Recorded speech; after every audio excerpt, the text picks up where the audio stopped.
Heyo, balik lagi suara Niko. Lanjut kita bahas soal SNK Astronomi tahun 2025. Kita lanjut ke nomor 17 tentang bintang ganda.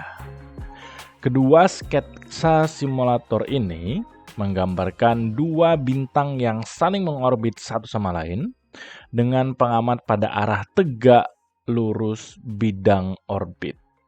Penjelasan yang benar mengenai kedua gambar ini adalah yang mana? Oke, lagi-lagi tentang bintang ganda ya.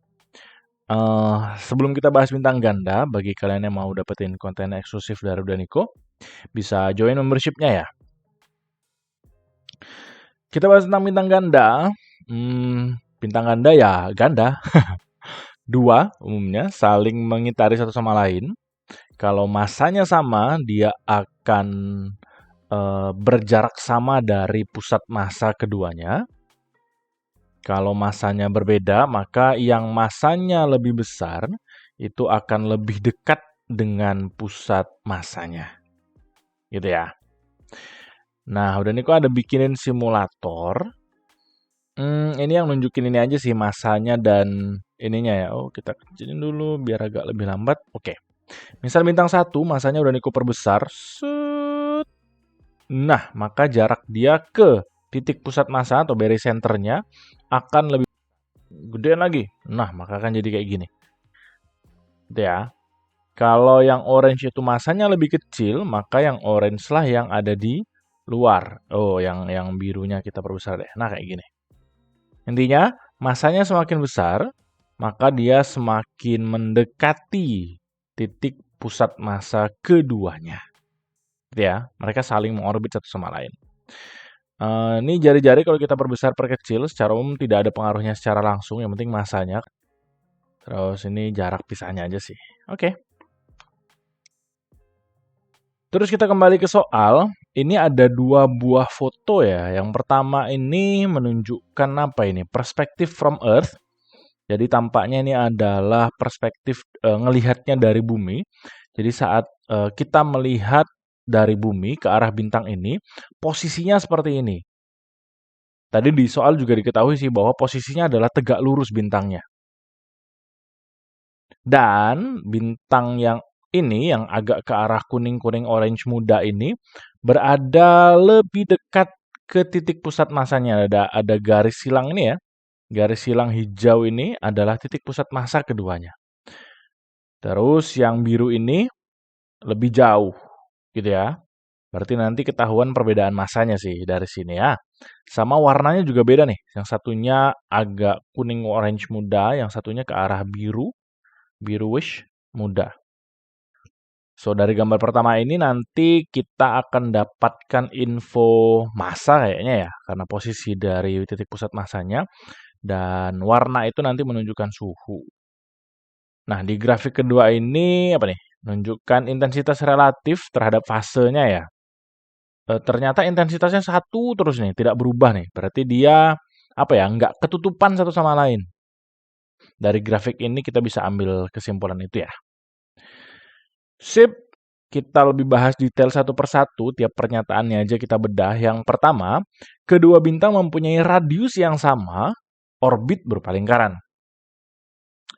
Radius itu berarti kita lihat dari ini aja ya, ukuran lingkarannya ya. Kalau dilihat sekilas sih ukuran lingkaran orange dan biru ini kurang lebih sama sih ya.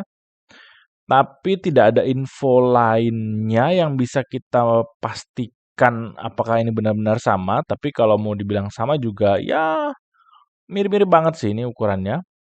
Terus orbit berupa lingkaran. Nah, ini agak-agak sih ya, kita nggak bisa pastiin orbitnya itu berupa lingkaran apa enggak, karena eksentrisitasnya kita nggak tahu.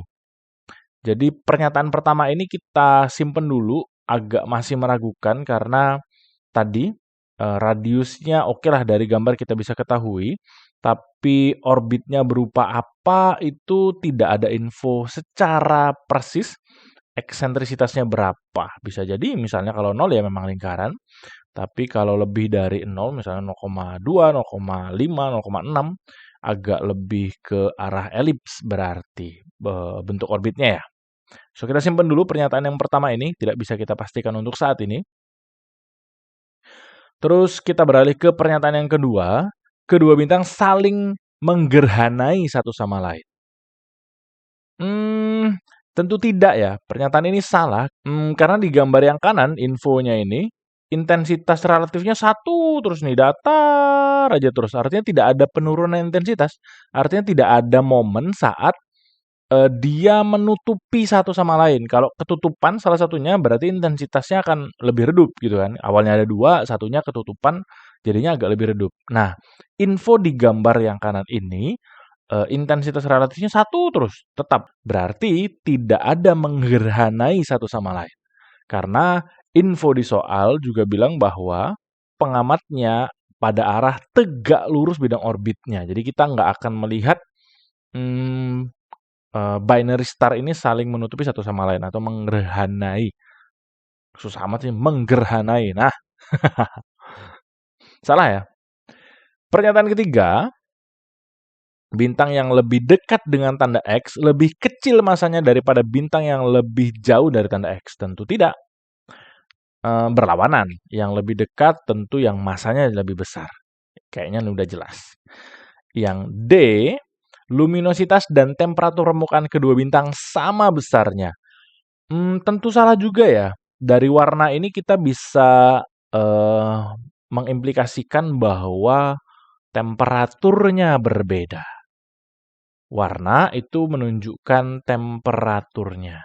Jadi Meiji Kuhibiniu itu menunjukkan suhu. Makin menuju ke arah ungu, biru gitu ungu, itu semakin panas bintangnya. Makin menuju ke arah merah, itu suhunya semakin rendah. Rendah dalam ini ya, dalam konteks perbandingan ya, bukan rendah yang minus berapa gitu, bukan.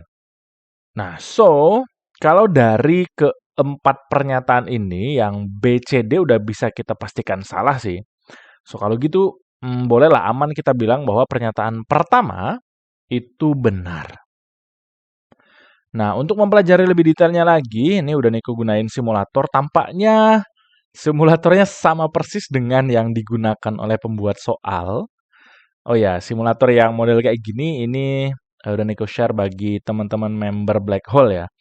Jadi kalau kalian join member Black Hole, nanti di ininya, aksesnya ada software ini untuk mempelajari simulasi-simulasi astronomi. Banyak banget sih ini. Nggak hanya yang ini ya, tapi sepaket satu software. Kita lihat ini dari perspective of Earth. Nih, inclination ya di bagian ini itu kita kecilin menjadi 0, ting, biar tadi tegak lurus posisinya gitu kan. Ada info tadi bahwa pengamat itu tegak lurus. Nah, kayak gitu. Terus kalau ini longitude-nya kita ganti-ganti. Nah, yang berubah adalah orientasinya. Gitu ya. Nah, terus yang grafik di kanan ini menunjukkan tadi intensitas relatif atau di sini tulisannya normalized visual flux. Ini menunjukkan fasenya. Fase dari 0 sampai 1 nutupin ini ya, saling mengitari satu sama lain sebetulnya. Jadi kalau kita lihat dari perspektif yang seperti ini, kita play simulasinya. Nah, kayak gini. Simulasinya akan menunjukkan seperti ini. Inklinasinya kita ubah, ya berarti kita ngelihatnya dari atas lah ibaratnya. Nah, kalau dilihat dari ukurannya tadi bisa jadi sama ya. Ini infonya ada di sebelah kanan, radiusnya sama-sama 1,5, ini juga 1,5 radiusnya matahari. Terus, nah tadi masanya beda ya, yang star 1 nih yang mana sih? Oh yang biru, tadi infonya yang orange ya, yang lebih besar ya. Yang star 2 berarti udah Niko kecilin, udah Niko besarin masanya, sehingga dia lebih dekat ke titik X-nya yang tadi. Dengan ukuran yang sama. Nah, kalau ukurannya udah Niko bedain nih, radiusnya misalnya yang biru udah Niko kecilin, maka secara fisik dia akan terlihat lebih kecil juga. Kalau gede, ya lebih gede juga. Gitu ya. Jadi, kalau dari gambar sih, aman sih kita bilang bahwa radiusnya sama. Tapi yang tidak bisa kita pastikan adalah eksentrisitasnya. Karena ini kebetulan kelihatan bentuk orbitnya. Nah, kalau kayak gini, orbitnya nggak kelihatan, kita nggak bisa pastikan bentuknya seperti apa.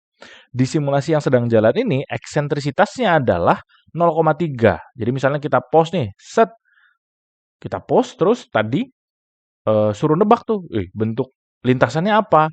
Kemana ya? Nggak bisa kita pastikan gitu ya. Karena nih udah Niko geser-geser ininya ya, eksentrisitasnya, ya karena berupa gambar jadinya nggak begitu berubah, nggak bisa kita deduksi dari situ saja. Niko liatin lagi, ini kalau lingkaran ya ting, persis seperti ini lingkaran. Bulat gitu ya. Tapi kalau eksentrisitasnya udah Niko ubah, ya bisa jadi dia agak lebih lonjong misalnya kayak gini. Could be. Dan ketika di screenshot, misalnya di momen yang ini misalnya, ting, nah nggak kelihatan kan? Tapi kita tahu bahwa masanya lebih gede aja sih yang orange ini. Gitu ya. Nah, berikutnya suhu. Suhu itu mempengaruhi warna. Udah Niko ubah nih. Bintang 1, udah Niko kecilin suhunya. Set, menuju ke arah orange tua begini. 3000 Kelvin. Kalau Niko gedein suhunya, wih, menuju ke arah biru tuh. Wah, 20 berapa nih? 45.000 Kelvin. Wow, suhu apa ini? Gede banget. Panas banget ya. Menuju ke arah biru. Jadi Meiji Hibiniu itu urutan sebetulnya nunjukin suhu bisa, panjang gelombang bisa sebetulnya. Jadi makin menuju ke arah biru, panjang gelombangnya makin kecil, suhunya makin gede. Dan sebaliknya menuju ke arah merah, panjang gelombangnya semakin gede, suhunya makin kecil. Gitu ya. Terus kita ke arah yang ini tadi, grafik yang sebelah kanan ini. Yang bisa kita geser-geser ini. Bagaimana kalau dia eclipsing? Eclipsing itu misalnya kayak gini kelihatannya ya. Set, udah nih ubah perspektifnya, inklinasinya jadi seperti ini. Inklinasinya jadi saling nutupin misalnya ekstrim deh, 90 derajat deh misalnya. Maka, nah simulasinya akan kayak gini. Jadi kalau 90 derajat kita melihat dari persis samping, maka ada momen di mana, ini perkecil ya, kecepatannya kita lambatin dikit. Ada momen di mana dia saling menutupi satu sama lain. Nah, kalau saling menutupi berarti ada momen di mana intensitas relatifnya berkurang karena yang satu ketutupan. Apalagi misalnya kalau radiusnya nanti salah satunya lebih gede misalkan. Nih, dan Niko gedein mana ya? Radiusnya satunya lebih gede. Nah, maka akan jadi kayak gini. Satunya kecil misalnya. Nah, kayak gitu. Atau sebaliknya nih, udah Niko gedein ini, kecilin ini. Ya, intensitasnya nih pas ketutupan, siung, akan mengecil. Gitu ya. Ini pengaruh dari inklinasi. Atau apa ini, kemiringan dari bidang orbit lah. Jadi kalau saling menutupi, ada momen saling menutupi, maka intensitasnya akan berkurang. Tapi grafik kita tadi menunjukkan bahwa datar semua, jadi tidak ada momen nutupin, tidak ada menggerhanai. Gitu ya. Ini kayaknya simulatornya kece banget sih. Bisa kalian lihat diagram HR-nya juga bisa. Hertzsprung-Russell diagramnya juga bisa kelihatan. Oh, bintang ini lagi di mana? Di sequence-nya ada di mana? Di main sequence kah? Nanti di white dwarf kah? Di red giant kah? Dan lain-lain. Oke. So, ya bermanfaat sekali sih belajar dengan simulator begini.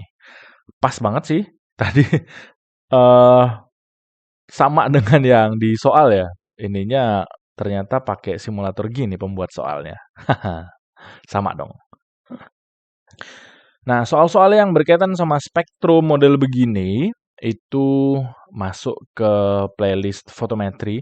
Sebetulnya ada kaitannya juga dengan fisika bintang. Nanti udah masukin dua-duanya deh.